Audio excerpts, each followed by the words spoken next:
ربي بالمصطفى بلغ مقاصدنا واغفر لنا ما مضى يا واسع الكرم يا ربي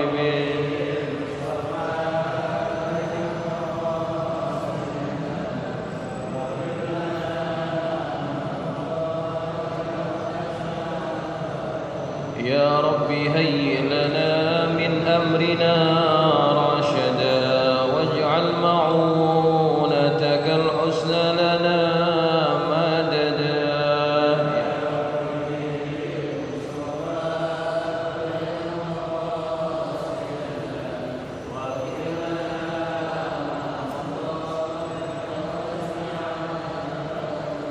ولا تكلنا إلى تدبير أنفسنا فالنفس تعجز عن إصلاح ما فسدا يا رب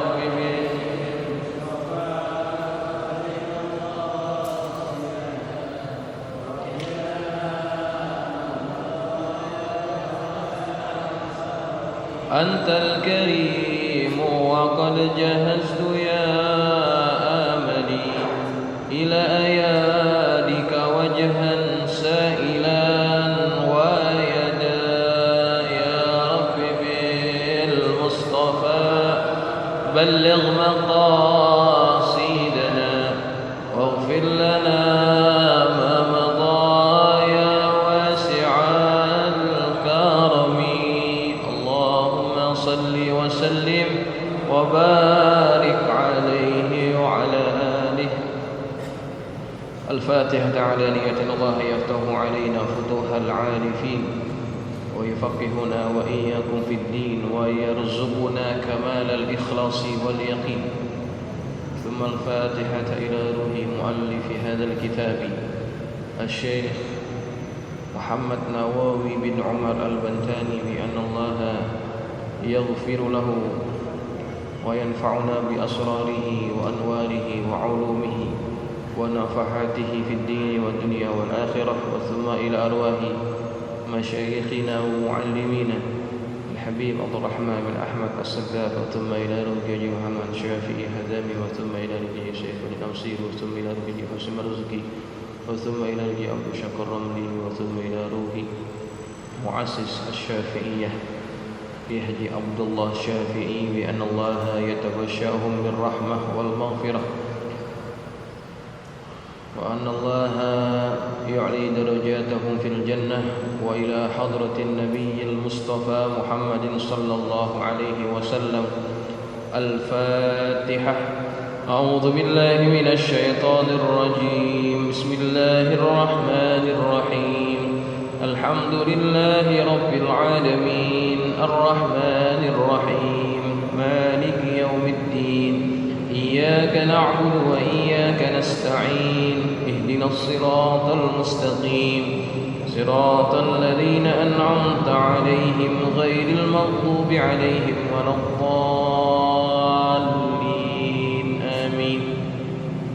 السلام عليكم ورحمة الله وبركاته.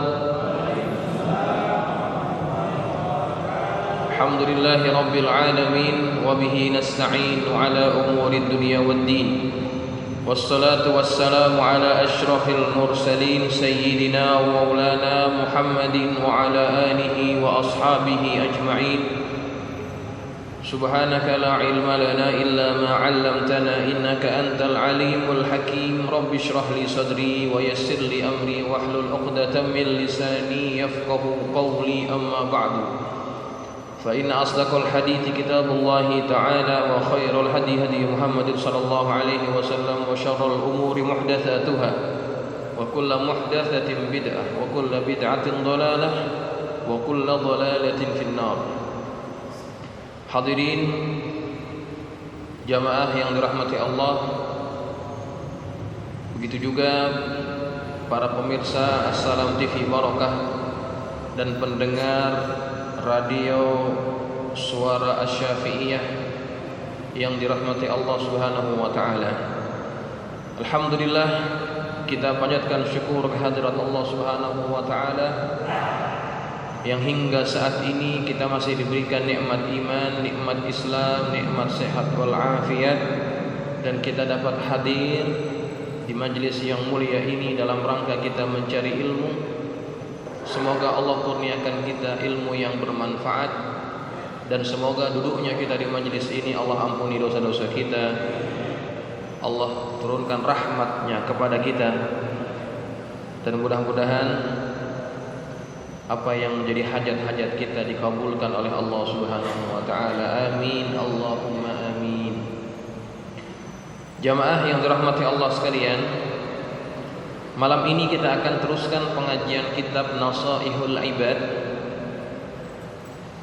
Kita sudah sampai pada maqalah yang ke-27 dari bab yang terakhir daripada kitab ini, yaitu babul usyari. Bismillahirrahmanirrahim. Qala al-musannif rahimahullahu ta'ala wa nafa'na bi ulumihi fid darain amin. Qala radhiyallahu anhum. Wal maqalatu as-sabi'atu wal 20, dan maqalah yang ke-27. Qala an-nabiy sallallahu alaihi wasallam,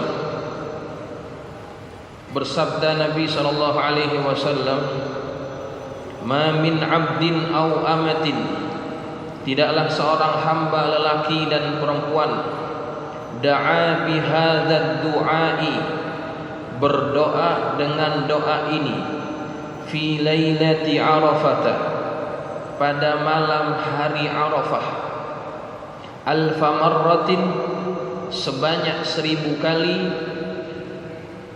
wahia, dan doa itu asyru kalimatin, berisi 10 kalimat, ay tasbihatin, yakni 10 tasbih. Lam yas'alillaha syai'an, dia tidak minta kepada Allah akan sesuatu, min hawaijid dunya wal akhirati ba'daha, daripada hajat-hajat dunia dan akhirat setelahnya, illa a'tahu su'alahu, Allah akan memberikan segala apa yang dia minta, malam yada', selama dia tidak berdoa, biqati'ati rahimin, yang doanya itu mengandungi unsur memutuskan silaturahim, au ma'thamin, atau doanya itu mengandung unsur-unsur perbuatan dosa. Apa bunyi tasbihnya? Jadi kata Nabi, siapa orang yang membaca tasbih ini atau doa ini pada malam hari Arafah sebanyak 1000 kali, dia tidak minta kepada Allah dengan hajat-hajat dunianya, dia hanya baca tasbih ini, Allah akan berikan apa yang menjadi keinginannya walaupun tidak sempat diucapkan, selama bukan permintaan yang mengandungi unsur memutuskan silaturahim ataupun perbuatan dosa. Nah, apa saja kalimatnya? Saya akan bacakan secara penuh dulu ya. Saya akan bacakan tasbihnya secara sempurna dulu, baru kemudian kita akan syarahkan satu persatu. Awwaluha, yang pertama, subhanalladzi fis samai arsyuhu. Yang kedua, subhanalladzi fil ardi mulkuhu wa qudratuhu. Yang ketiga, subhanalladzi fil bahri sabiluhu. Yang keempat, subhanalladzi fil hawa'i rauhuhu. Yang kelima, subhanalladzi fin nari sultanuhu. Yang keenam, subhanalladzi fil arhami ilmuhu. Yang ketujuh, subhanalladzi fil quburi qada'uhu. Yang kedelapan, Subhanalladzi rafa'as samaa'a bighairi 'amadin. Yang kesembilan, Subhanalladzi wada'al arda 'alal ma'i fajamada. Yang terakhir, yang ke-10, Subhanalladzi la malja'a wa la manja minhu illa ilaihi ta'ala. Itu bunyinya 10 tasbih. Kalau yang membaca kitab bisa dilihat langsung dari kitabnya. Kalau yang tidak membawa buku, halaman yang ke-111. Kalau yang tidak ingat, nanti bisa dilihat rekaman pengajian ini di Facebook ataupun di YouTube, ya. Nah, ini 10 jenis tasbih yang dianjurkan untuk dibaca pada malam hari Arafah. Hari Arafah itu kapan? 10 atau 9? Hari Arafah jatuh pada hari ke-9. Ya, malam harinya gitu ya. Jadi malam hari Arafah berarti bukan malam takbirannya. Gitu, jangan salah. Malam yang ke-9. Gitu. 8-nya kan hari Tarwiyah. Nah, malamnya itu malam hari Arafah. Maka baca doa ini. Insyaallah kita akan menghadapi hari Arafah itu dalam tempo lebih kurang dalam sebulan lebih lagi, ya. Sebulan lebih lagi. Ataupun hampir-hampir 2 bulan lagi insyaallah. 9 Zulhijjah. Baca doa ini. 1000. Bacanya 1000 kali. Semuanya, 10-nya kita baca 1000 kali, ya. Nah, maka kita akan coba syarahkan. Yang pertama, Subhanalladzi fis samai, Maha suci Allah yang fis samai arsyuhu, yang mana arasnya itu berada di langit.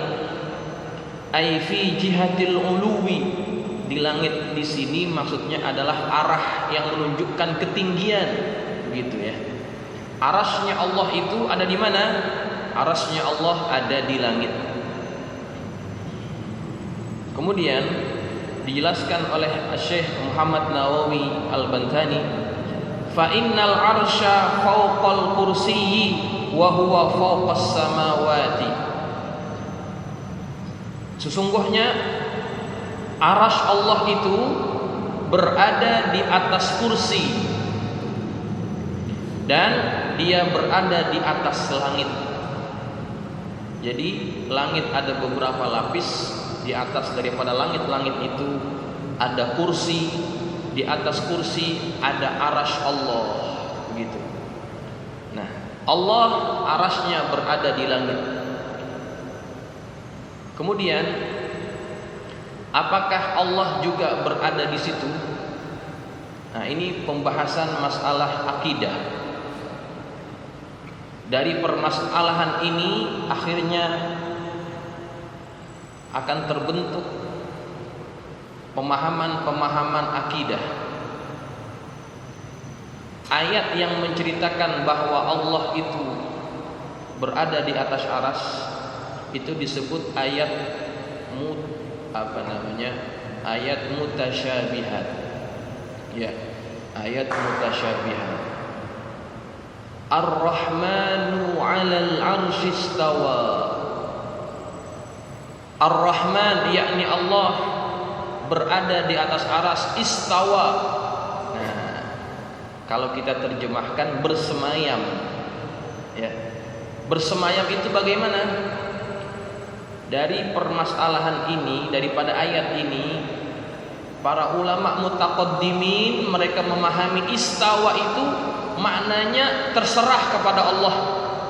Kita menyerahkan apa maksud istawa. Itu namanya tafwid. Diserahkan maknanya kepada Allah. Tidak mau mentakwil, tidak mau memahaminya bagaimana. Nah, kemudian Selain golongan yang pertama yang mereka mentafwidkan, menyerahkan maksudnya secara hakiki kepada Allah, ada golongan yang lain yang mereka coba-coba memahami ayat tersebut. Mereka memahami istawa itu adalah berarti seperti kita duduk di atas singgasana, begitu. Bagaimana kita duduk? Ya duduk. Istawa mereka memahami. Maka ini disebut golongan apa? Golongan musyabbiha, ya, yang mentasbihkan Allah, bahwa ya duduknya Allah ya seperti kita duduk, begitu. Nah, kemudian setelah periode itu ada golongan-golongan yang coba membetulkan pemahaman umat daripada ayat ini. Jangan coba ditasbih-tasbihkan, jangan coba diserupakan Allah itu seperti makhluk. Allah duduk seperti duduknya kita, tidak boleh. Nah, maka ketika mereka tidak puas hati kalau hanya diserahkan maknanya kepada Allah, mereka coba mentakwilkan, mereka coba memahami seperti itu, mentasbihkannya. Akhirnya kemudian ada golongan yang lain yang mereka coba mentakwilkannya. Mentakwilkan istawa itu artinya bukan artinya duduk, tapi istaula, menguasai, gitu ya. Nah, kita berpegang kepada yang mana? Yang lebih selamat adalah kita pegang kepada pemahaman yang pertama tadi. Serahkan maknanya kepada Allah. Terserah kepada Allah maksud istawa itu apa. Gitu. Jangan kita serupakan Allah seperti kita. Itu namanya mentasbihkan Allah. Laisa kamitslihi syai'. Allah tidak sama seperti sesuatu. Nah, itu maksud daripada tasbih yang pertama. Subhanalladzi fis sama'i arsyuhu, maha suci Allah yang arasnya berada di langit. Dijelaskan oleh Syekh Nawawi Al-Bantani, fi jihatil uluwi, langit itu adalah arah ketinggian, langit adalah arah kemuliaan, gitu. Bukan berarti Allah itu adanya di mana? Adanya di langit, begitu. Ahlu sunnah wal jamaah tidak meyakini bahwa Allah bersemayam pada satu tempat, gitu ya. Itu yang pertama, zikir yang pertama. Kemudian yang kedua, subhanalladzi fil ardi mulkuhu wa qudratuhu, maha suci Allah yang kerajaannya dan kekuasaannya berada di bumi. Fa inna zuhura mulkihi ta'ala lana fil ardi, karena sungguhnya kerajaan Allah itu yang nampak kepada kita berada di mana? Di bumi. Kita tinggal di bumi, dan di bumi inilah kita melihat dan menyaksikan kekuasaan dan kekerajaannya Allah Subhanahu wa taala. Kita tidak tinggal di langit, kita tidak tinggal di bawah lautan. Allah sebetulnya menguasai semuanya, tetapi karena kita tinggal di atas bumi, di bumi inilah kita melihat dan menyaksikan kerajaan Allah dan kekuasaannya. Allah sangat berkuasa terhadap makhluk-makhluknya. Tidak ada yang dapat menghalang kekuasaan dan kerajaan keagungan Allah Subhanahu wa taala. Sekuat apapun manusia tidak akan mampu menghalang kekuasaan Allah. Jangankan dengan makhluk-makhluk Allah yang kuat-kuat, manusia berhadapan dengan makhluk yang kecil yang tidak terlihat oleh mata pun tidak berdaya. Makhluk apa itu? Virus. Hari ini kita ditakutkan oleh makhluk Allah yang tidak terlihat oleh mata, namun dia ada di sekeliling kita, yang semua itu bergerak atas kehendak dan keinginan Allah Subhanahu wa taala. Ini adalah tanda kekuasaan Allah di muka bumi. Tidak ada yang dapat menghalang kekuasaan dan keinginan daripada Allah Subhanahu wa taala. Maka yang kedua, kita memuji Allah yang kekuasaannya dan kerajaannya berada di atas bumi. Yang ketiga, subhanalladzi fil bahri sabiluhu. Maha suci Allah yang jalannya berada di lautan. Allati tusalul ibada ila jami'il jihad li asbabi ma'ayishihim. Yang mana lautan itu dapat menyampaikan manusia, menyampaikan hamba-hamba Allah ke arah mana saja yang mereka inginkan untuk tujuan kehidupan mereka. Lautan Allah tundukkan bagi siapa? Bagi manusia. Bukan berarti manusia yang hebat dapat membuat perahu yang tidak tenggelam. Sebetulnya yang hebat adalah Allah. Allah lah yang membuat perahu itu tidak tenggelam, sehingga ketika perahu tidak tenggelam, manusia dapat pergi kemana saja mereka inginkan. Dan dengan itu juga manusia dapat mencari hasil-hasil lautan untuk dijadikan makanan mereka. Ya, jalan Allah juga berada di lautan, dibentangkan oleh Allah untuk keperluan hidup manusia. Maka kita puji yang kedua, bahwa segala puji bagi Allah yang jalannya berada di lautan. Kemudian yang keempat, subhanalladzi fil hawa'i rauhuhu. Maha suci Allah yang rauhuhu, tiupan angin, berada di udara. Fa innar riha, maka sesungguhnya angin itu musakharun bainas samai wal ardi, bahwa angin itu ditundukkan dan berada di antara langit dan bumi. Wa ma'danuhu fil ardi tsalitsah, dan porosnya berada pada langit yang ketiga. Allah Subhanahu wa taala menjadikan bagi kita angin, yang angin itu berada di udara. Ya. Untuk apa tujuannya? Untuk keperluan hidup manusia juga. Banyak makhluk-makhluk yang mereka dapat berkembang biak dengan sebab adanya angin. Ya. Bunga itu dapat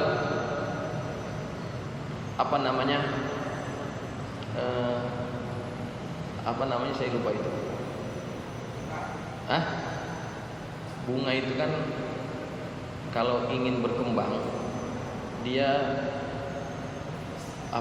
saya lupa, dulu belajar biologi itu namanya apa tuh? Serbuk sari. Ya, iya, serbuk sari. Serbuk sari ini kan proses kawinnya penyerbukan. Ya, itu dia. Saya mau ingat susah betul. Ada penyerbukan. Nah, serbuk sari kemudian dia diterbangkan oleh apa? Oleh angin. Kemana? Ke bunga yang lainnya. Maka akhirnya mereka berkembang biak. Itu sebabnya ada apa? Ada angin.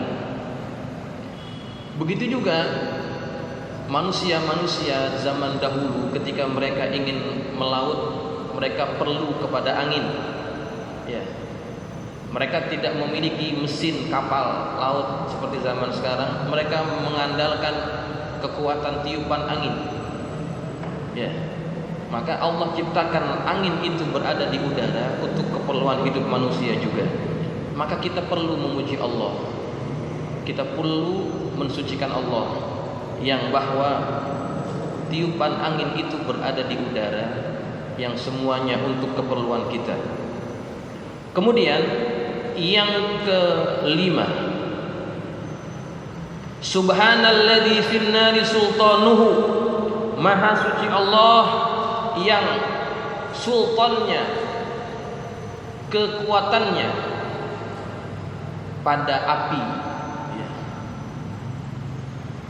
Walizalika, karena itu, la yajuzu li ahadin minal makhluqin, tidak boleh bagi seseorang pun dari kalangan makhluk-makhluknya, an yu'adziba ahadan minal hayawanati binnar, tidak boleh seseorang mengazab sesuatu yang lain daripada binatang-binatang dengan api. Tidak boleh. Tidak boleh kita mengazab makhluk-makhluk Allah yang lainnya dengan cara membakar. Haram hukumnya. Karena apa? Yang berhak membakar makhluk itu hanya Allah. Karena Allah lah yang berkuasa, dan Allah lah yang berhak mengazab makhluknya dengan cara dibakar. Di mana nanti? Di neraka Jahannam. Maka haram hukumnya kita mengazab binatang dengan cara dibakar. Binatang saja tidak boleh, apalagi kita membakar orang. Ada maling motor, begal, kita udah kesel banget sama itu begal. Sebab kenapa? Bukan hanya motornya yang diambil, tapi kadang-kadang dilukai pengendara motornya. Maka pasti orang-orang marah dengan begal yang seperti ini. Ketangkep ini begal, lagi naas gitu ya, lagi sial, ketangkep ini begal, dipukulin, bukan hanya dipukulin, disiramin bensin. Disiramin bensin, kemudian disundut, terbakar dia dalam keadaan hidup. Apa hukumnya? Haram, tidak boleh. Hatta dia ini melakukan dosa besar sekalipun, tidak boleh menghukum orang dengan cara dibakar. Haram hukumnya. Jangankan dibakar, ada maling ketahuan kita pukulin, itu pun tidak boleh sebetulnya. Kita tidak ada hak untuk menghakimi dia. Kita perlu serahkan kepada pihak yang berwajib sebetulnya. Kalau seandainya dari pukulan kita itu membuat dia cedera, katakan giginya patah, kita pukul pakai balok, giginya rontok, ketahuilah itu merupakan perbuatan zalim. Nanti pada hari kiamat orang ini minta keadilan kepada Allah. Apa yang dia minta? Ya Allah, kenapa dia yang pukulin aku sampai gigi saya patah, padahal dia tidak berhak memukul saya. Yang berhak menghukum adalah pihak-pihak yang berwajib. Maka kita kesel bagaimanapun dengan maling, dengan begal, dengan orang yang mencuri, tidak boleh kita menghukumnya, ataupun kita tidak boleh menghakiminya semau-mau kita. Hukumnya itu haram. Ya, apalagi kalau sampai dibakar. Nauzubillah wal iyyazubillah. Biasanya apa yang biasa kita bakar daripada binatang-binatang itu? Tikus dibakar. Boleh atau tidak? Tidak boleh. Apalagi semut dibakar, tidak boleh. Apapun, ya tawon gitu juga. Ya. Tapi kalau yang untuk kita ngambil madunya, kita bukan bakar, cuma diasapi. Ya, ketika diasapi, mereka kabur, itu bukan dibakar, itu tidak ada masalah. Ini yang tidak boleh dibakar, haram hukumnya, karena azab membakar itu hanya bagi Allah saja. Ya, baik, jamaah sekalian.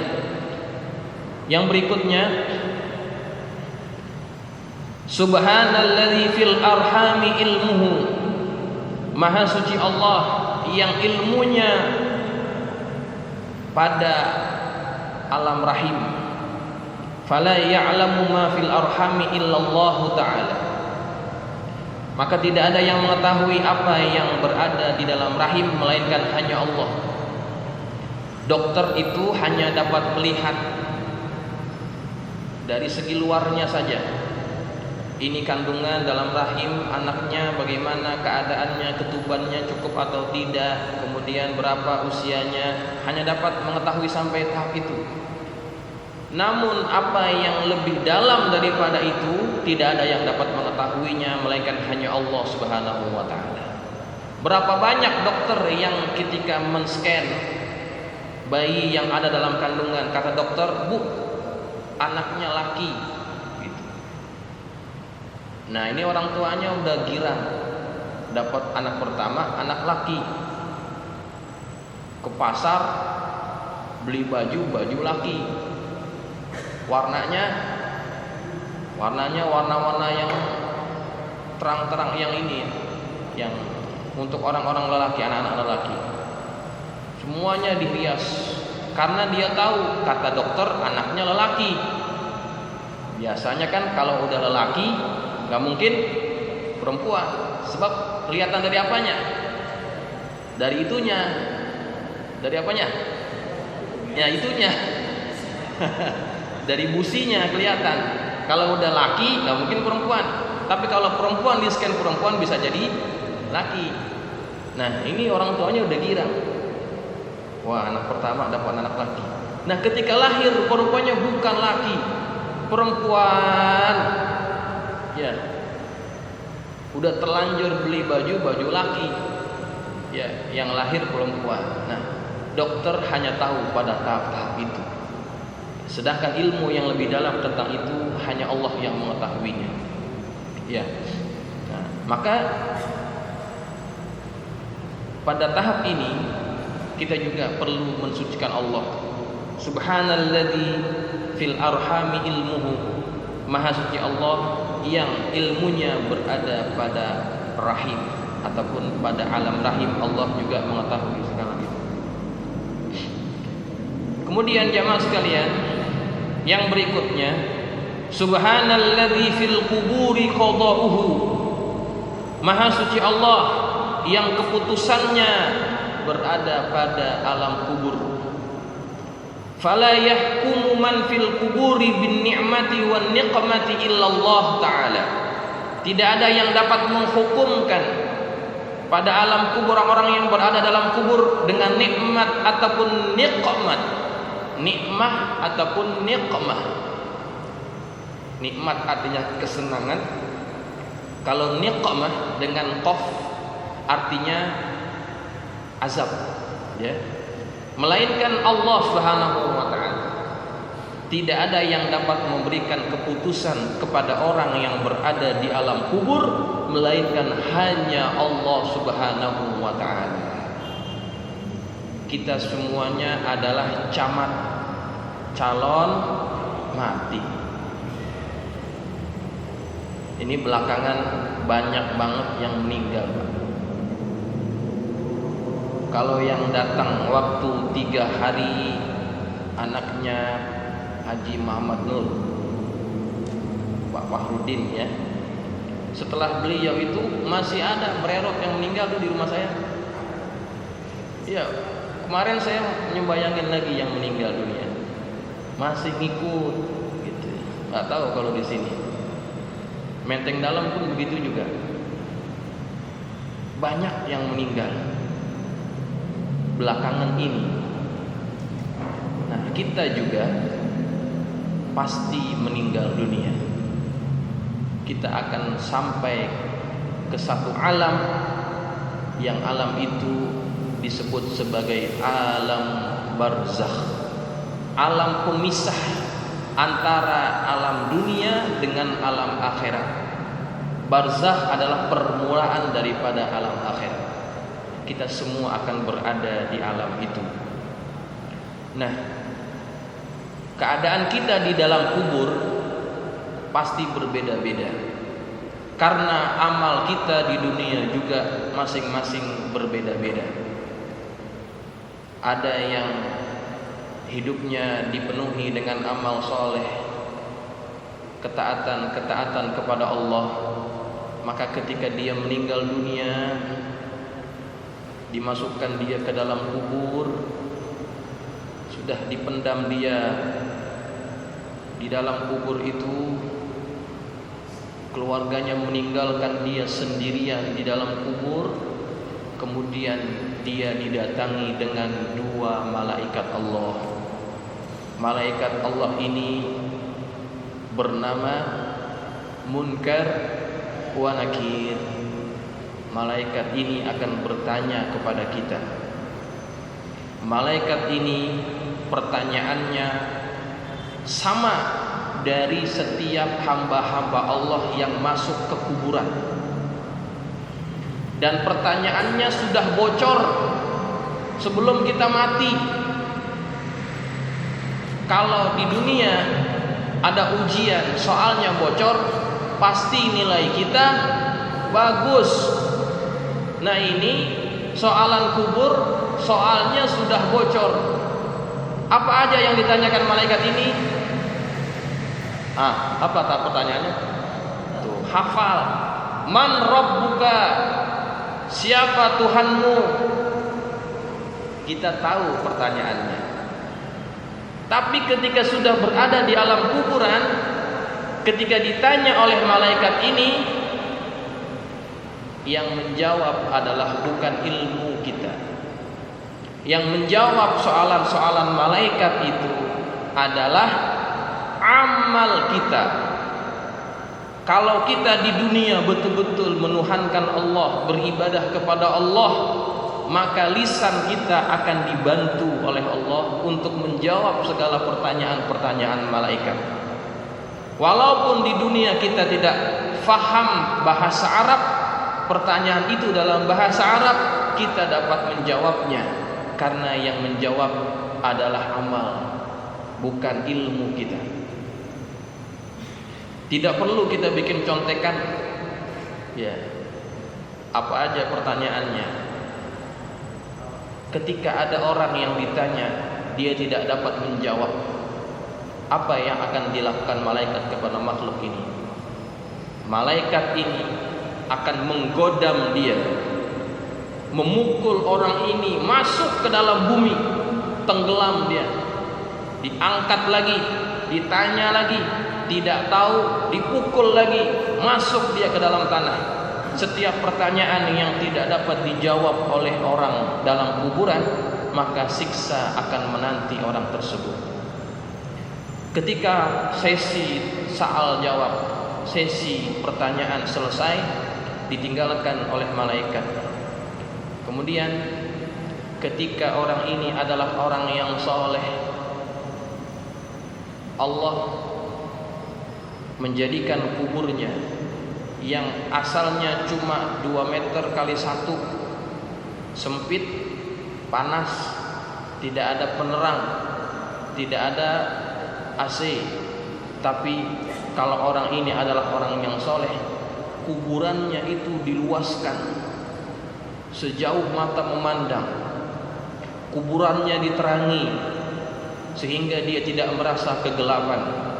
Dan kemudian akan datang satu makhluk, yang makhluk ini rupanya sangat cantik rupawan, harum wanginya. Ketika itu orang yang di dalam kuburan bertanya, "Man anta? Siapa kamu?" Maka makhluk ini menjawab, "Aku adalah amalmu ketika engkau hidup di dunia." Kalau kita penuhi kehidupan kita di dunia dengan amal-amal yang soleh, ini akan menerangi, yang akan menemani kita ketika berada di dalam kuburan. Kawan yang menyenangkan, begitu. Namun sebaliknya, kalau kita penuhi hidup kita dengan maksiat dan dosa kepada Allah, maka kubur itu akan disempitkan. Kemudian kubur akan menjadi sangat gelap, dan kita didatangi oleh makhluk yang sangat menyeramkan rupanya, busuk baunya. Kemudian ditanya oleh orang yang berada di alam kuburan, "Siapa engkau?" Orang ini menjawab, makhluk ini menjawab, "Aku adalah amal burukmu waktu engkau hidup di alam dunia."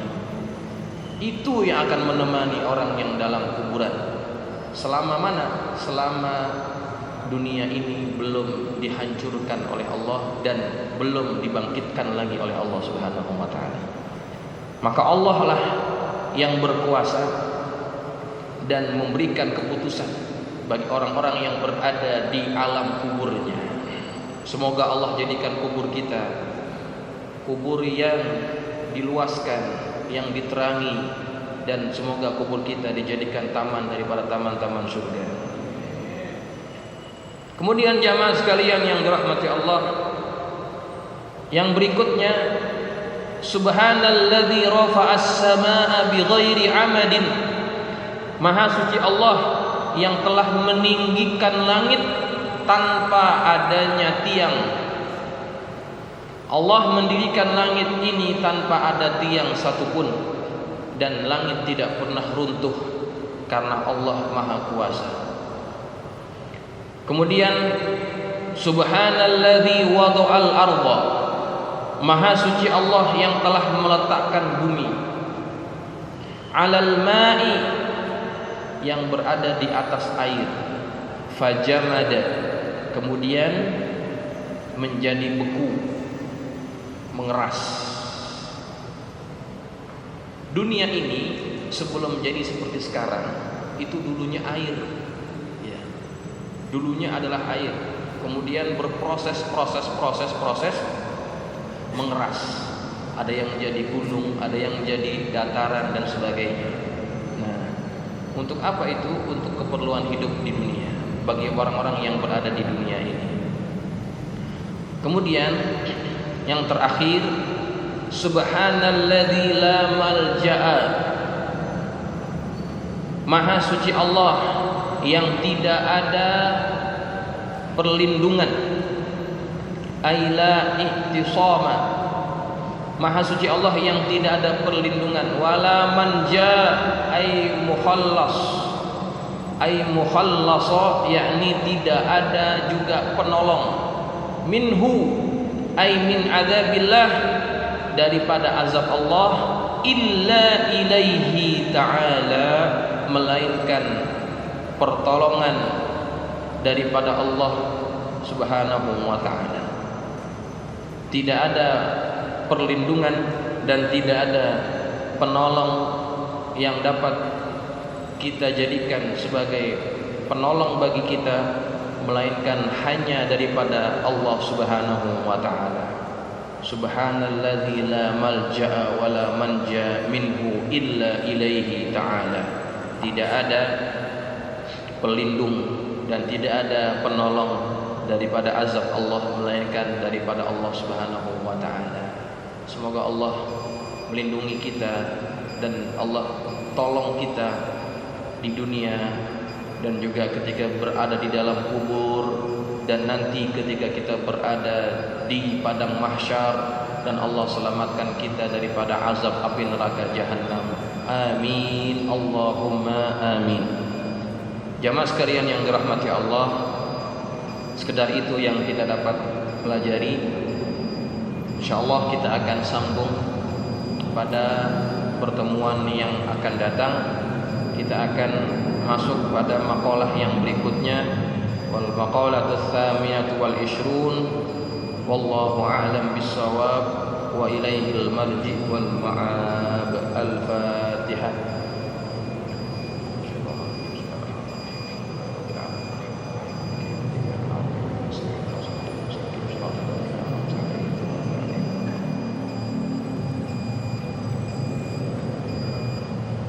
Bismillahirrahmanirrahim. Alhamdulillahi rabbil alamin. Wassalatu wassalamu ala asyrafil mursalin sayyidina wa maulana Muhammadin wa ala alihi wa ashabihi ajma'in. Allahumma anfa'na bima 'allamtana wa 'allimna ma yanfa'una. Allahumma zidna wa la tanqusna wa akrimna wa la tuhinna wa atina wa la tahrimna wa azirna wa la tu'thir 'alaina wa ardina warda 'anna. اللهم إنا نسألك بحق فاطمة وأبيها وبعلها وبنيها افتح علينا وعلى أولادنا وتلاميذنا فتوح العارفين فقهنا وإياكم في الدين وارزقنا كمال الإخلاص واليقين اللهم ارزقنا فهم النبيين وحفظ المرسلين وإلهام الملائكة المقربين برحمتك يا أرحم الراحمين. اللهم اجعلنا من الذين يستمعون القول فيتبعون أحسنه. صلى الله على سيدنا محمد وعلى آله وصحبه وسلم. الحمد لله رب العالمين. السلام عليكم ورحمة الله